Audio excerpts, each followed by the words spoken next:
Well, welcome everybody. Thanks for joining again tonight for our ninth edition of the IJSPT Journal Club. I'm Rob Mansky from Wichita State University, and then I work at PT Solutions here in Wichita as well, a couple afternoons a week. Thank you all for attending. Again, thanks for the sponsors, and of course, thanks for Ashley for getting us started. And I'll let my favorite co-host, Phil Page, introduce himself quickly. Thanks, Rob. Yeah, good to be here. Thanks for hosting all the sponsors. Ashley has always amazing job. And I got to give a special shout out to my students who are all on tonight. Oh, As nice. well as my former students who are Great. here. So I appreciate y'all being here, and I hope that we can build this and keep it going because we need. What are we at 9? You said, Rob? We're at 9. Yeah. And this is Just great. keep plugging We're gonna away. keep Yeah. it They just going. keep getting better. They just keep Yep. getting better. I'm surprised. I'm not surprised there's not like 300 people in here. But do people understand they get a free hour of CE? Well, it's Mardi Gras here, Rob. So is that a lot it? of people at Mardi Gras parades. So the New Oh. Orleans contingent, like Andre's probably not on here yet. Oh, wait, he might be. I see Al. I'm not sure who Al is, but it could be. We should have done your portion live from down at Mardi Gras, Phil. That would have been good. I don't know if we could have heard you. Throwing the beads. Yeah. We'll do That'd have been good. Next time. All right. So everybody, our guest host tonight is the Lane Bailey. Lane, tell us about yourself, buddy. Appreciate it. Yeah, thank you guys for inviting me. Excited to be here. So I'm the director of sports medicine in Houston, Texas, at the Memorial Hermann Rocket Sports Medicine Institute, which is a mouthful. So I oversee a lot of our sports medicine practices, but also a lot of our clinical research that we conduct in conjunction with UT Orthopedics. So I'm faculty at UT as well, and so we have nice collaborative relationships with our physicians and our surgeons. So that's the genesis of a lot of the data that we publish on is a lot of post-operative care, and in this case ACL for one of our articles tonight. But we have a number of ongoing registries and trials that we're amassing, so we're excited about that. And yeah, again, excited to be here and share. Yeah. And Lane, how long have you been there in Houston now? It's been 9 years actually. So, 9 years. And you were tell everybody where you were before. You were working with Chuck and Ellen before. I was. They put up with me for about 5 years. I was in Greenville, South Carolina. At that time, it was ProAxis Physical Therapy, but is now ATI. But worked with Chuck Thigpen and Ellen Shanley. They were my doctoral mentors, if you will, for my PhD, and had a great time doing a lot of baseball research with those folks. And yeah, we had Chuck on last edition. It was last edition, wasn't it? Yep. Yeah, sure was. Yeah. Yep. Cool. Awesome. Yeah. Okay. So we have 2 great articles tonight, everybody. Our first one is going to be by Priestley, and we didn't ask Priestley because Lane is also on this article. So we figured since we had him, that would be okay.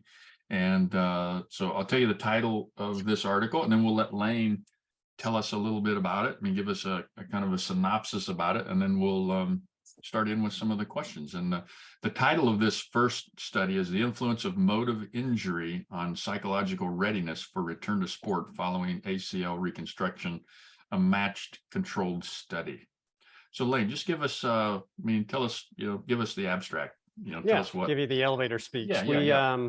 We conducted this study, gosh, it's probably almost been 4 years ago. Jenny, who's the primary author on this particular study, was a resident of ours.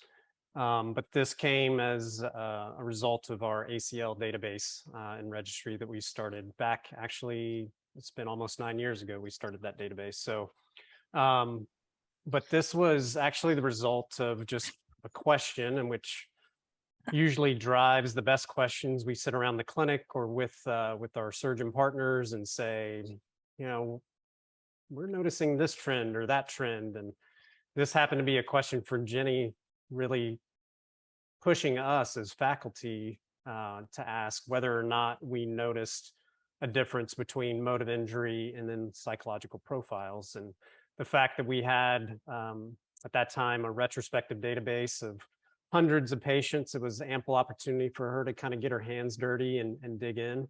But the premise of the study was to go look into our database. So our registry contains PROs, demographic information, and then we do serial testing over the course of their recovery from, we start at 1 month all the way till they return to sport. And then we do 1, 2 year, 5 year, and 10-year follow-ups. So we've got multiple data collection points, but she was keenly interested in the 4-month time frame because Kate Webster and that crew who really developed the ACL RSI had done some work and showed that discriminative scores were detectable at 4 months post-op. And we already had data collections that occurred or coincided with that time frame. So it was an eager opportunity for us to kind of dig into the literature and for her to kind of take that and run with it.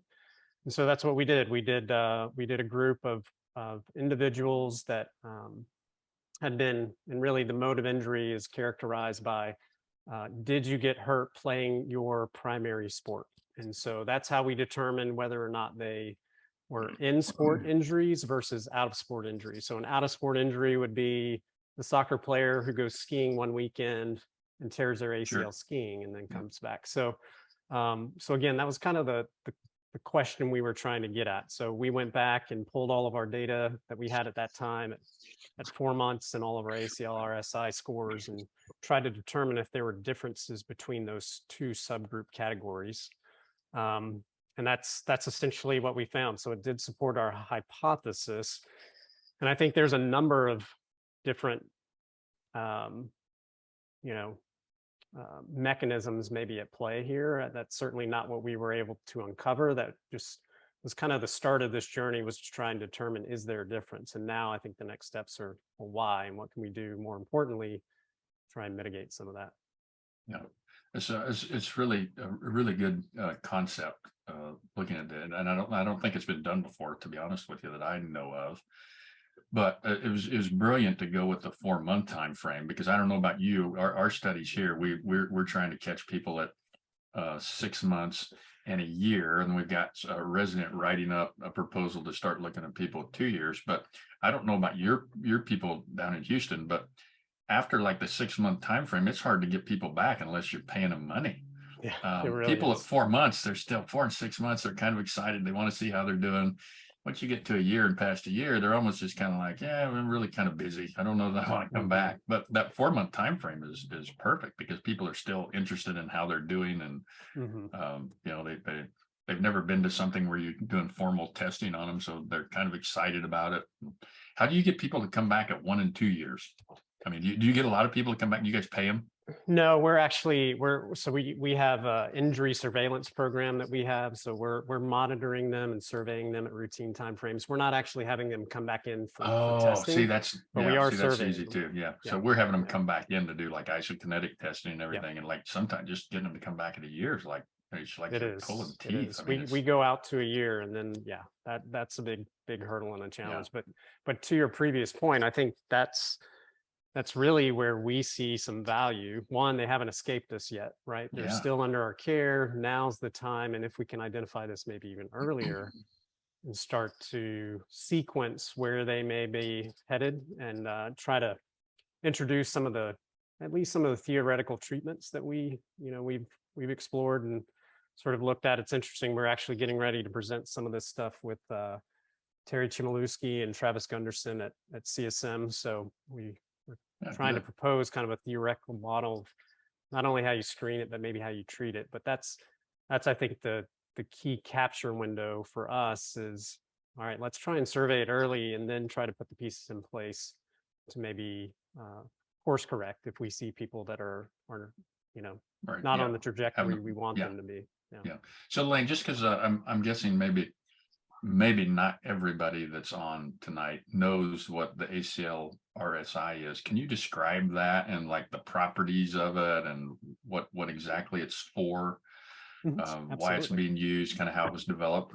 Yeah, great question. So it was developed actually in Australia by Kate Webster and the group with Jillian Feller. So that's a pretty well-known group. They do a lot of work in this area, but the whole point of this particular survey was to try and understand some of the psychological constructs for patients, specifically going back or recovering from ACL injury. So that was really the foundation of where it was developed, and they've done a number of studies to kind of look at the psychological or psychometric properties and understand what it is assessing.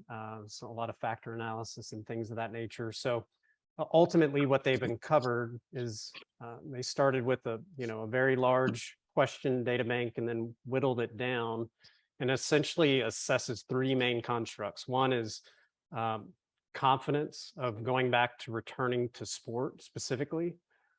The second construct would be risk appraisal for re-injury. And then the third is just kind of emotional stability, emotional well-being. So that's ultimately the psychological constructs that are contained within the ACL-RSI.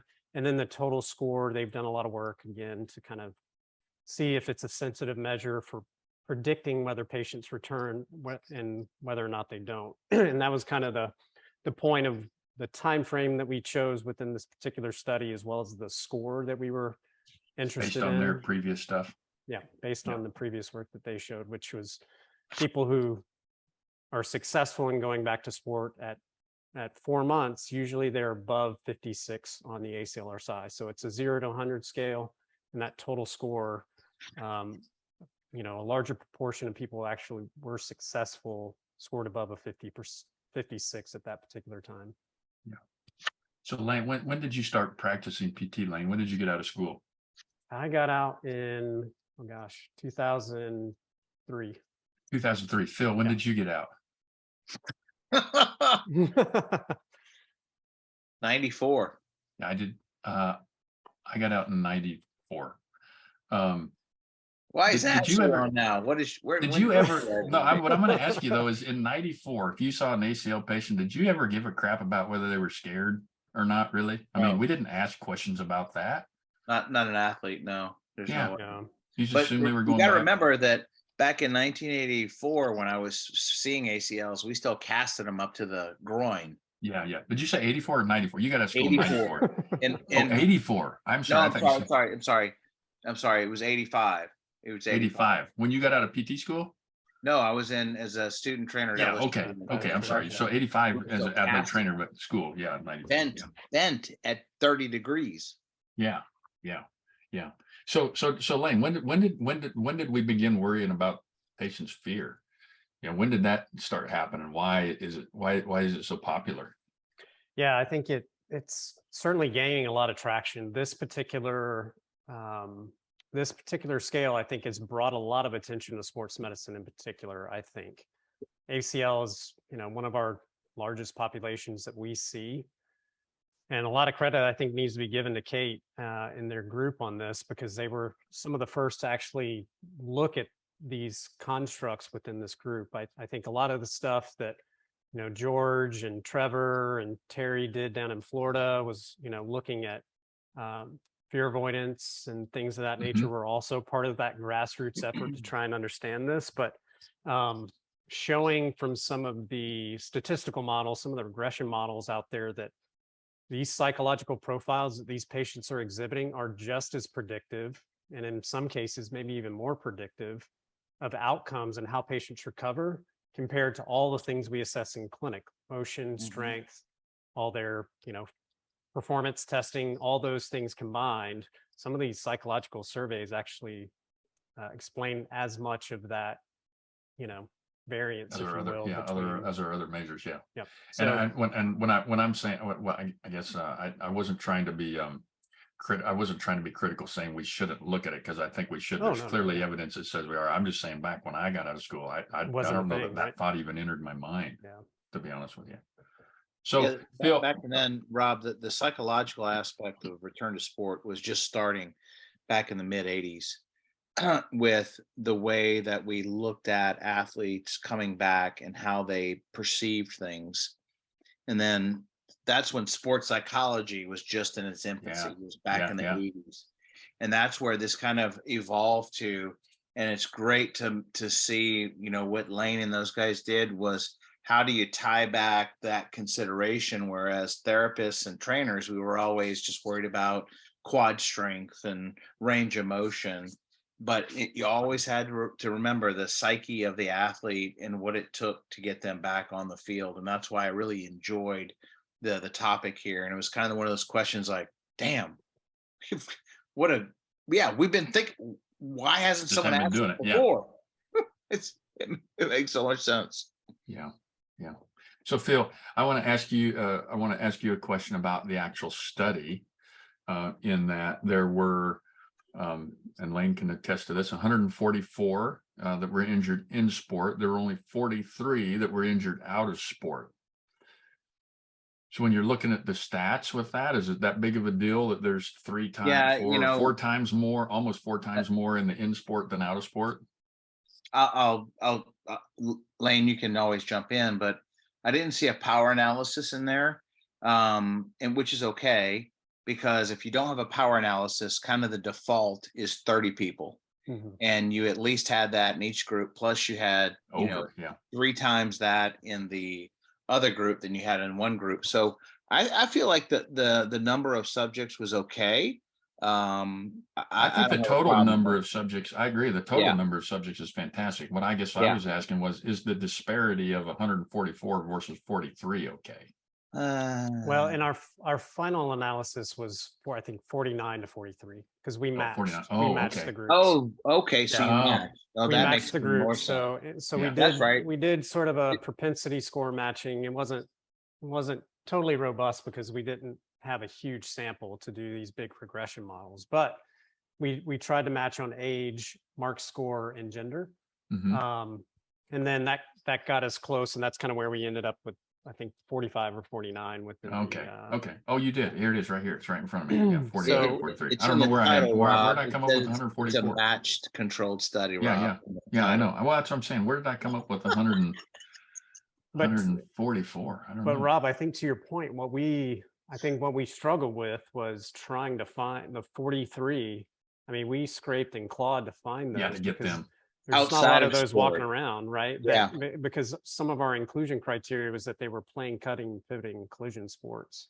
So, most of those injuries are likely going to occur within their primary Yes. Yeah, sport. So for sure. it was tough to kind of scrounge around, but that's where Jenny and the rest of the team did a great job for us. Well, I'm kind of just finding those. curious, Lane, the time span, if you were looking at a retrospective data, what was the time span that you were looking for to find that group of kids? Our database started in 2014, so we went all the way back to 2014 to, Yeah. I think we stopped data collection for this particular study in 2020. So it was almost, by the time Yeah. we applied our exclusion criteria, we ruled out a lot of people, but it was Yeah. not a huge group. So It's just important that people understand that research takes time Yeah. to get to Yeah. these numbers. And unfortunately, it just takes time. Right. But Yeah. kudos to you for what you did. This is a great study. Well, yeah, no, appreciate that. I think it's invoked more questions for us now. It's a good study. And I That think means you got a good study. Yeah. Yeah, I think to some of the conversation, Phil, you and Rob were having earlier, like one is it's seeing us, we're not seeing it. Like, and when did all this start? I think my philosophy certainly has probably evolved or changed, because if you would have asked me this, even when we published this study, if you would have asked me, how do we treat these people? Like, all right, we have our out of sport athletes and our in sport athletes. For our in sport athletes who may be lower, what are we going to do with those people? My answer would always be, well, I'm going to make it more intense. I'm just going to make it harder. And what I've learned, at least, and a lot of people have educated me on this, is there's so many other treatment pathways, right, that you can explore, from, graded exposure to fear,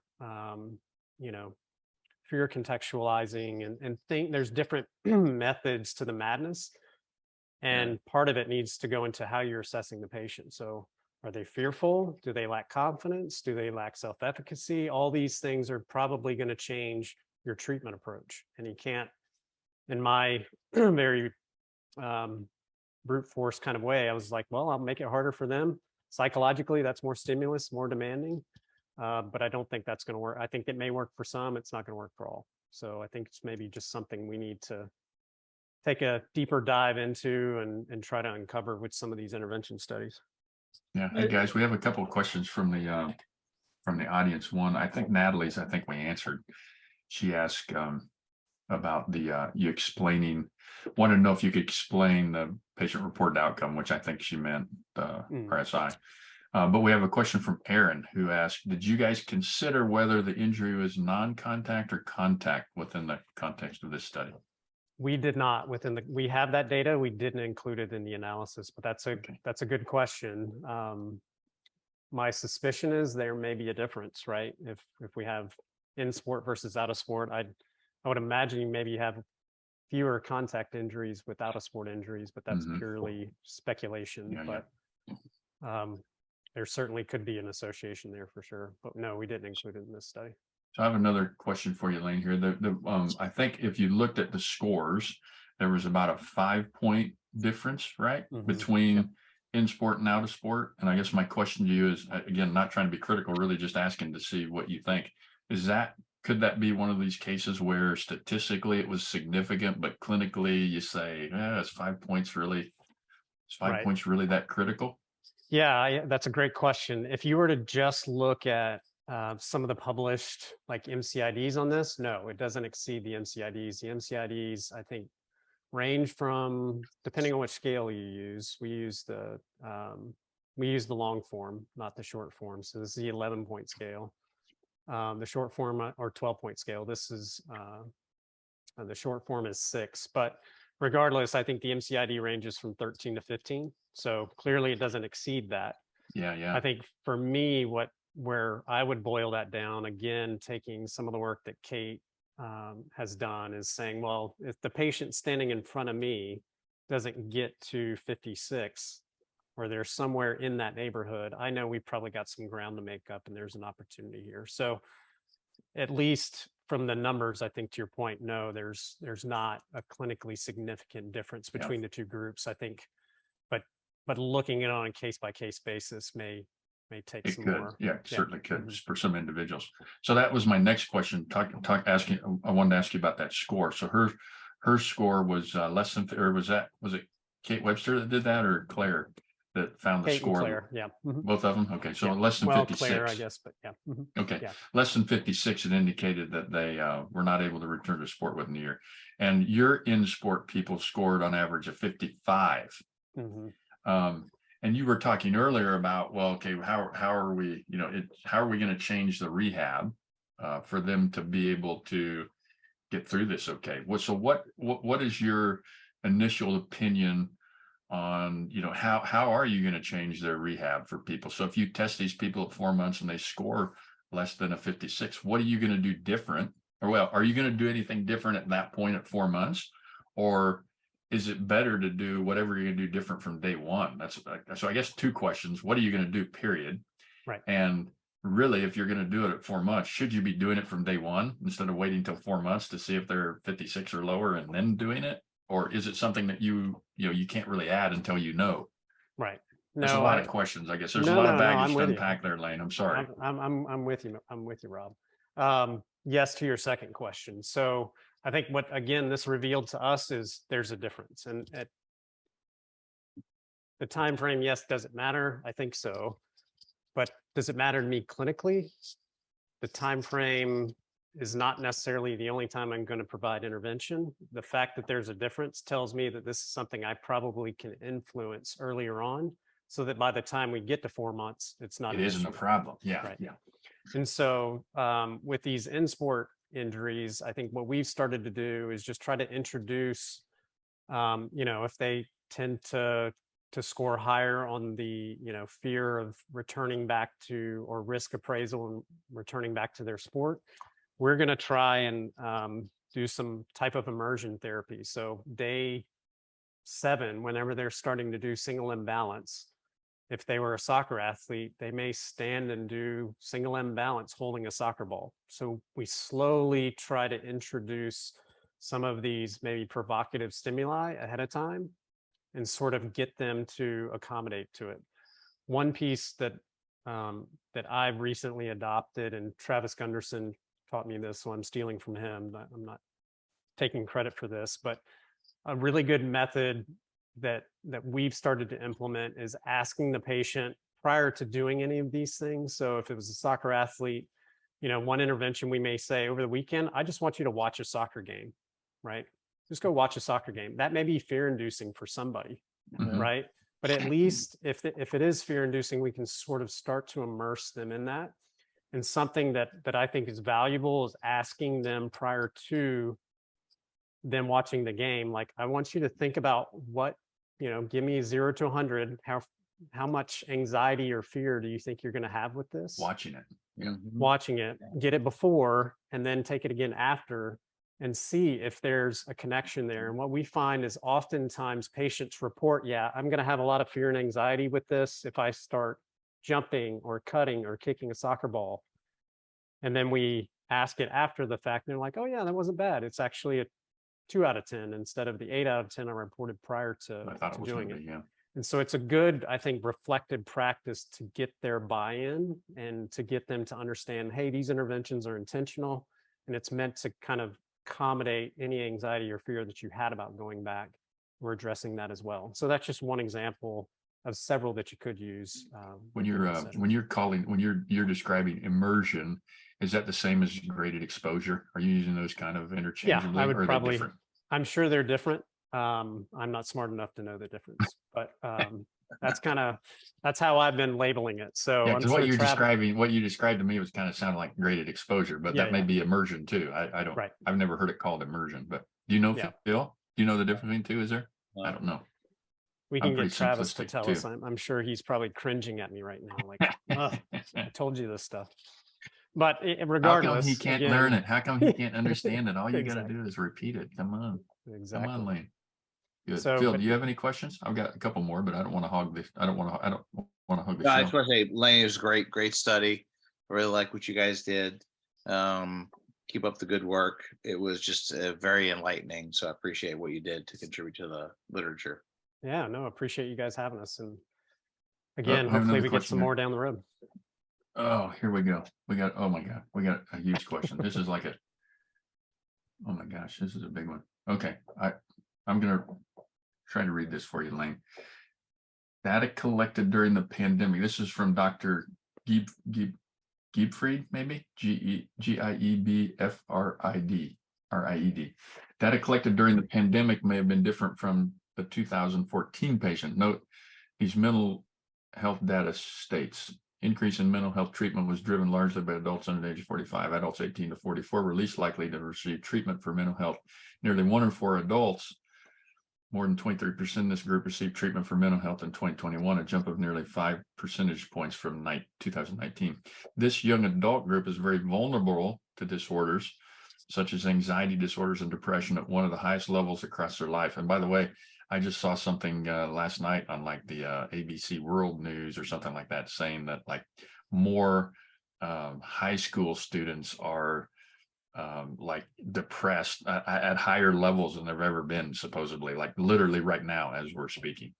So I'm adding to Dr. Giebfried's question. I think there's a question coming. Women are consistently more likely than men to have received treatment for mental health by a difference of more than 10 percentage points each year between 2019 and 21. In 21, more than 1 in 4 women reported receiving mental health treatment, compared with fewer than 1 in 5 men. World Health Organization has called attention to the massive increase in anxiety and depression globally. Prevalence shot up 25% in the first year. And I'm sorry, I guess there's not a question there. I thought this was like a big question. Big There's reveal. no question.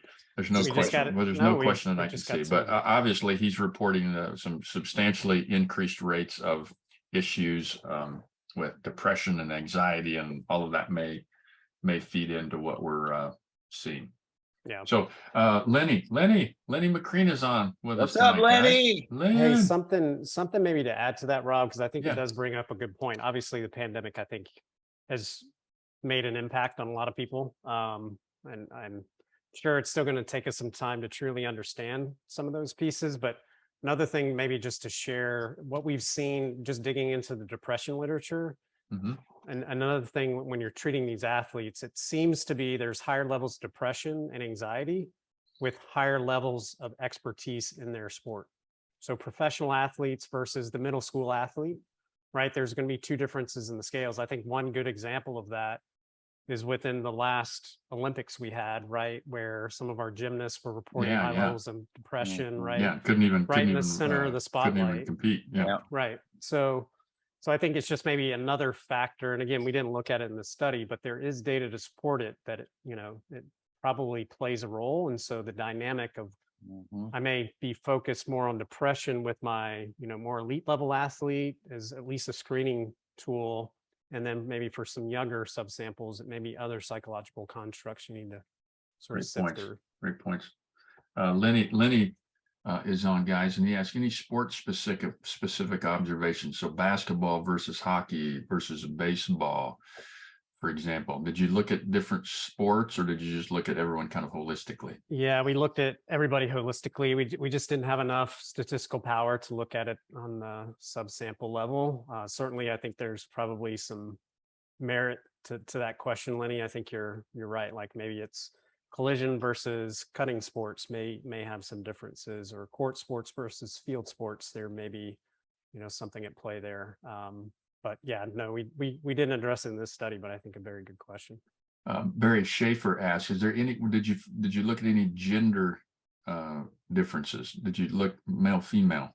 No, we didn't, just because we matched on the group. So the distributions were similar. But we didn't do any isolated analyses to look at the influence of gender. I think to the point that was made earlier, there may be something there with some of the data that's out there. So certainly worth looking at. Yeah, I just need to look a little more. So I have one more question for you, Lane, that I wanted to bring up. Did you look at were most of these bone patellar tendon bone? A majority were. We started doing more quad tendon autographs probably in the later phase of that So data collection period. So I guess my question is, do you think maybe graft source may have any play with not necessarily the in sport or out of sport, but their fear and their concern about going back? Do you think there may be a certain graft that may actually be better?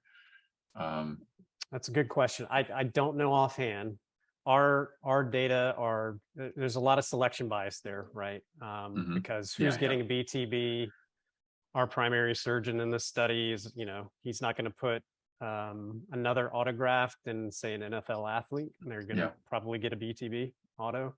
So some of that I think will influence the data when we talk about who's getting what. That selection bias certainly is there. And I think we hopefully reference that in the limitations, but if you were to do a controlled study moving forward, I mean, we're doing a lot of both now. I don't know. That's a good question. My suspicion would be no, but I can't say that for certain. You've never been wrong before either, right? So you're probably right. I've been wrong a lot. You know how many times I've done studies where I thought I was going to find one thing and I found like totally opposite, or I thought it was going to be like there's this big effect and nothing happened, and you're just pissed that you spent all that time and found nothing. Yep. Yeah, happens all the time. Okay, well, still important though. No doubt.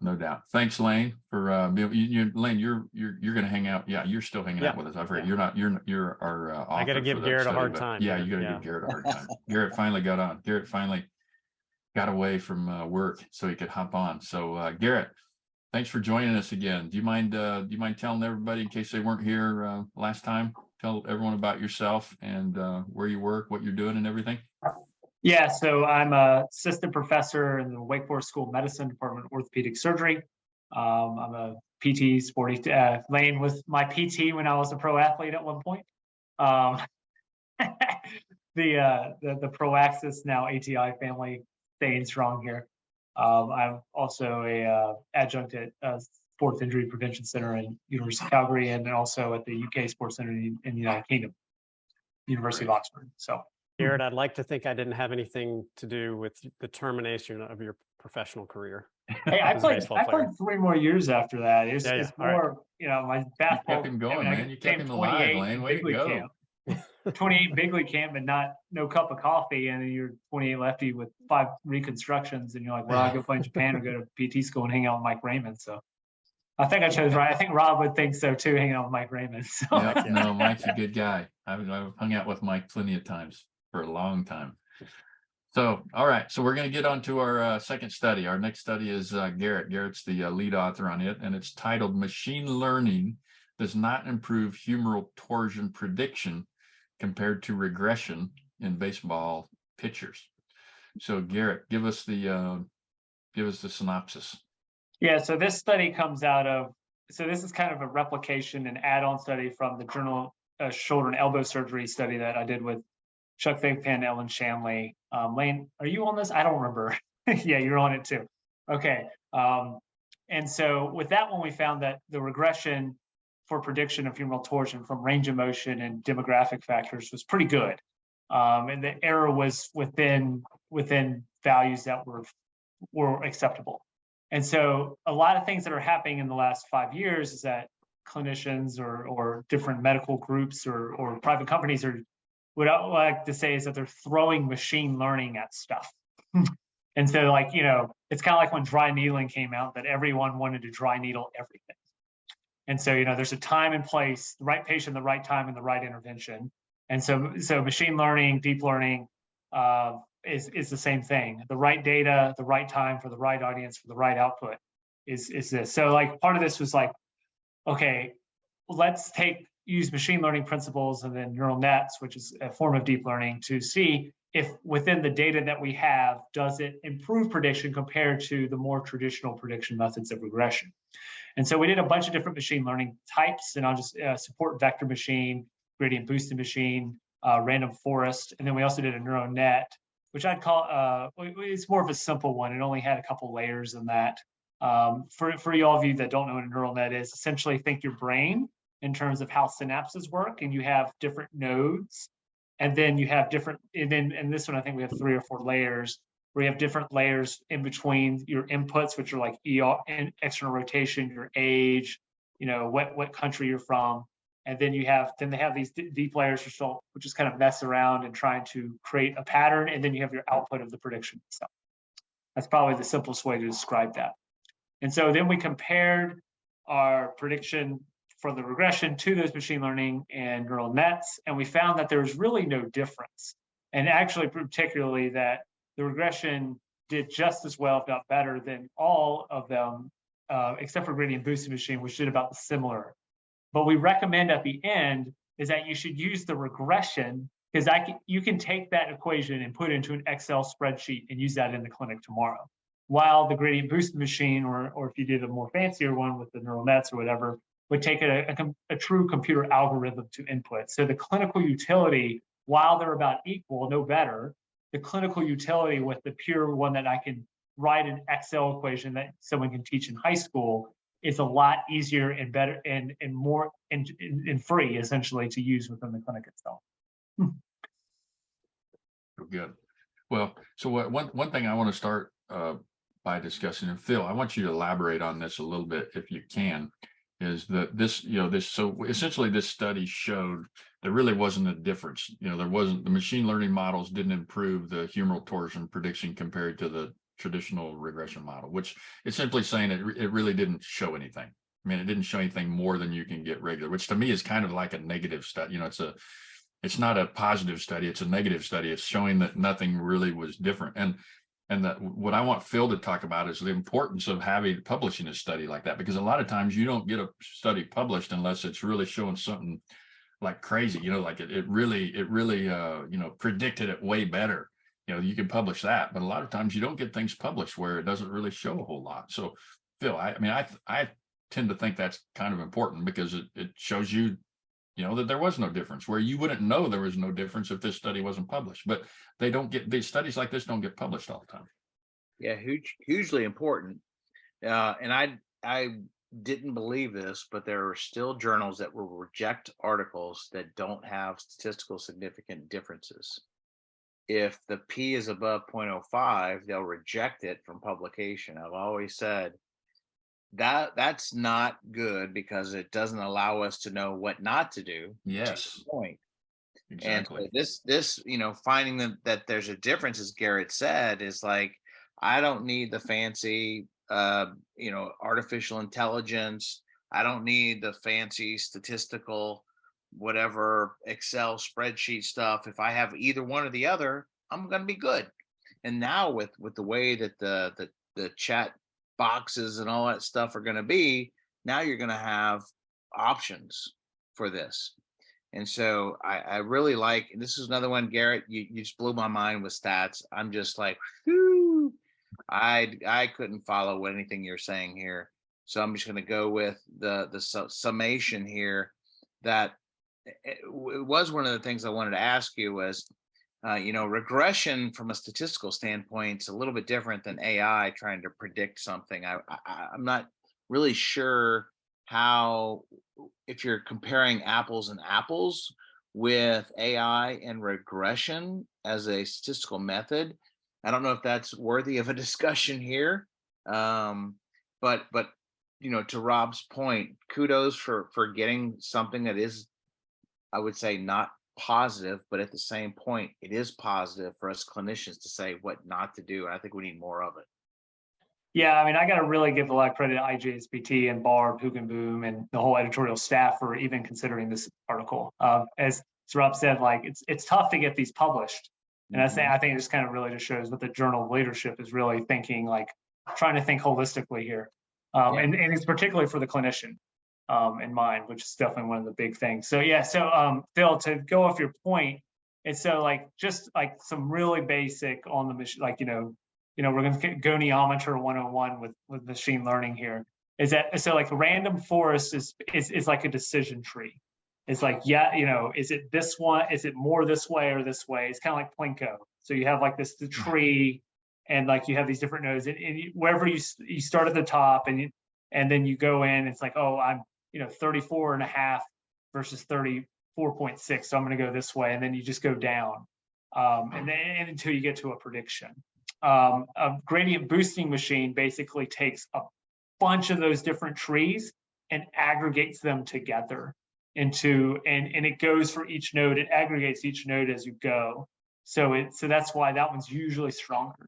Support vector machine, which isn't used quite as much anymore in this kind of context, is really looking at like a three-dimensional hyperplane. And so in a regression, it used to be for a classification of like, if you have like a map and you have like X's over, you think the football, the X's and O's, that's how you really think. And you can like in the bifur plane between the line of scrimmage, you have your X's and your O's here, and you have the line of scrimmage in the middle, is that like, that's how like support vector machine works. And then finally for the neural net neural net is actually an inordinate amount of regressions put together. So each one, so if you think about your brain in terms of synapses, you have your node, and then you have the synapse that goes to the next node, and then and you have like you could be thousands and thousands of them. Essentially, a neural net is taking your initial input. So like we talked about external rotation, internal rotation, your age, your BMI, etc. Is that each one, and then it connects us to a bunch of different nodes. Each one of those connections is a regression, and you're doing like 20 regressions per each node in each way. And so you end up doing 1,000 regressions to get to the prediction. That's probably the easiest way to describe that. Hopefully that came across in some way. That was understandable. I wouldn't use the word easy, Garrett. Yeah. To understand that. But looking at, so from my simple brain here, we're looking at predicting humeral torsion, right? Mm-hmm. So using regression. So there's going to be, you mentioned things like age and range of motion. What were those predictors within the regression equation that you came up with that were significant? Yeah, so the equation was, so the reason this came out, the original article, is that humeral torsion is an important factor to understand for the overhead athlete. It can really affect how much layback you get and how much internal rotation you have, which are big risk factors for evaluating a thrower or swimmer, et cetera. And so, but a lot of people don't have the money or the training to like, they've gotten a lot cheaper. Lang can probably tell the exact amount, but I'm gonna say $3,000 to $5,000 for a portable unit. That's still a lot of money that most clinicians can't afford, or if they have a private clinic and they're one-off or whatever, are not gonna have the money for that either. So we're trying to give them a tool to be able to say, okay, we know you can take your height, we know you take your weight, we know your age, which hand dominance and basic things you can do on the table, and take those to infer your humeral torsion. And so that's where I think the power of the study is that we take external rotation, internal rotation, horizontal abduction. I would say almost anyone that's an overhead athlete specialist measures those, and they might also measure flexion, which has less implications here. And then age, if they've had shoulder surgery, so like if you've had labrum, particularly a rotator cuff, that's going to change the way your mechanics are in your shoulder. And then your hand dominance. We know that that left-handed pitchers are going to have less torsion than right-handed pitchers. Some of that selection. There's less left-handers in the world. Some of that's probably some of the genetics themselves. And so, yeah, you take those and you just end up, it's just a y equals, it's from your basic algebra class, essentially. And you put, like, so external rotations 35, internals 28, that'd be a bad picture, but horizontal abductions 10, et cetera. And then it just adds up the equation to predict the torsion on that side. Yeah, so it's really good though, Garrett, because having a regression equation to address your point, what we're doing here with Tulane is starting to evaluate humeral torsion with the ultrasound based on the stuff that Lane and Chuck and those guys have done to actually measure it.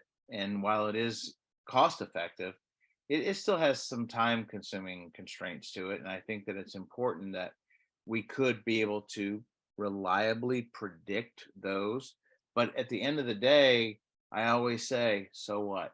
And I think there's a question about why is humeral torsion so darn important for us? Mm-hmm. Yeah, so humeral torsion is so the amount of how your bone is twisted in your shoulder at the end of the day, with the glenoid and the humerus, allows how much layback and how much internal rotation. If you don't know that, then you don't know what the range of motion you're seeing on the table can be intervened on. So if we have a lot of torsion and you have very little ER and very little IR, we know that your ER is going to be able to go back a lot of ways. Or if you have a little bit of torsion and you have good ER and very little IR, we know that we can affect, different types of manual therapy, which Lane's RCT distinctively showed, can affect and increase internal rotation. But what if you have a person with a lot of torsion and they have good ER, but then they have just, they're in the red flag of IR. With how much torsion you have, that your window to make a difference is going to be a lot smaller. So maybe that pitcher, they already are at the end range of where really their bones can allow their soft tissue to move. So that, I think it gives you a lot better, clearer picture of how much you can intervene on specifically shoulder internal rotation, shoulder external rotation, and to a lesser degree horizontal abduction. That's a good point. Yeah, and we're doing a lot of that right now with it. It's really interesting. I mean, it drives our intervention for sure. One, we know from some of the previous work Craig, Kevin, Chuck, and Ellen have done, like, we know that torsion matters. And for those who aren't familiar, everybody has torsion, right? And it's a natural adaptation. As people stand up, start walking, you have kind of this natural evolution where the humerus essentially tours towards the midline. And so whenever we have overhead athletes, what we've seen and demonstrated in some of these studies is that when these overhead athletes are playing sports, the bone accommodates to those loads. So they have a difference side to side. And that can be a significant difference. And if the difference is large enough, it sort of becomes muddy to know what's, to Garrett's point, how much of this is due to the bone and how much of this is soft tissue that I can affect. Yeah. And so we use it from a clinical decision-making point instead of just almost probably what we did 10, 15 years ago and stretch the heck out of internal rotation on everybody, right? Because everybody's got internal rotation deficits. Well, we know that a lot of those internal rotation deficits were explained by torsion. And so it doesn't become this, red barn that we're all shooting at the same target. We're starting to get a little bit more selective now. So if you know the torsion differences from side to side, and you know what their range of motion differences are side to side and their total motion, you can start to determine, once you factor in the difference in torsion, oh man, this patient's missing 15 degrees of external rotation. So guess what? You need pec and lat stretches. You don't need internal rotation stretches. And we've actually started to see this at some of our local affiliates. We're actually seeing kids come in with posterior shoulder instability because they're stretching the heck out of sleeper stretch and cross body and all those things. So it is making a point. And I think to Garrett's credit, like, we're just trying to empower clinicians to have a tool to at least know what neighborhood they're in. And if we know a lot of these factors, hopefully it gets us within the ballpark. And we're hopefully not obviously going to stretch tissues that don't need to be stretched and head in the right direction. So I think it was a great study. And again, to the non-inferiority piece of it, like, this stuff matters. And if we don't get the word out there, people are going to be missing that, right? So, and then the other piece, and it's funny, we were talking about this before we jumped on. I felt like this was a very timely article, and Garrett, I'm glad you kind of debunked the machine learning AI beast that's out there now with ChatGPT and all the things that are going on. I think a lot of people feel like this topic is somewhat bulletproof. And I think you kind of show and demonstrate in this study that it still has weaknesses and flaws, but it does have a lot of other strengths too, right? Like, we can make the machine learning better. We can feed it more information. We can teach it more things, and eventually it will be more accurate, more better, right? Based on some of the variables we can feed it, if I'm not misinterpreting. Yeah, I mean, so like, machine learning is a great tool, but it is a tool and it's designed for a specific thing. Like, the biggest thing is, it's like, so a lot of what we're doing with my colleagues at Oxford is that we're trying to, so like, you have sample size calculations for regression, for t-test, for ANOVA, for reliability. There is nothing out there for machine learning. And so what we're trying to do is create sample size calculations for, if you want to predict with machine learning, what do you need? And what we're finding is it's 10 times the amount of data that you need for prediction, which is about 5 times more data than you need for, like, if you're trying to look at ANOVA difference between groups. So the amount of data you need is just so much, it's massively more. And your signal has to be better because they're so sensitive to noise, because machine learning is so good at learning, but if you have a lot more noise, which clinical data and PT data specifically is going to have more noise, just through the nature of the beast of being a person with different range of motions and strengths and how they move. That means you have to have more data, and you have to be able to make it very precise, with clean it and stuff before that. So these are all just things that you have to just know going in. It's just like if you manip, or if you use a soft tissue instrumentation, or needle, or basic MOB, or whatever, you got to know the contraindications, you got to know the strengths and weaknesses, and you got to know what your patient wants and needs. And so it's no difference with any of this type of stuff. Great. Fantastic, guys. Well, we're at 7:25. That means we got like 5 minutes for any closing comments. That goes this every time. The hour goes like so fast, doesn't it? We have one question in here. What are your thoughts in terms of all the variations out there for clinically measuring ER and IR, and how that plays a role in your equation? That's a great question. So, like, we the way we did this was the standard. Well, I'm gonna call it standard, but the way that Kevin Wilk and all that. So stabilizing the scapula, and then using gravity, not forced, and then also no anterior pressure on the shoulder. So if that will change, so if you use like anterior pressure on the shoulder and had some force, that's gonna be a very different measurement. So I would say that it's not valid for that. Mm-hmm. All right, guys. Well, Garrett, thanks for hopping on again with us this month. Yeah. Again, 2 months in a row. Lane, thanks for being our guest host. Appreciate you. Always learn from you. Oh, likewise. Great having you on. Us. Yeah. Phil, Ash, thanks. Ash, do you have any closing? No, I would like to say I feel smarter, but I feel like maybe I feel a little bit dumber. Yeah.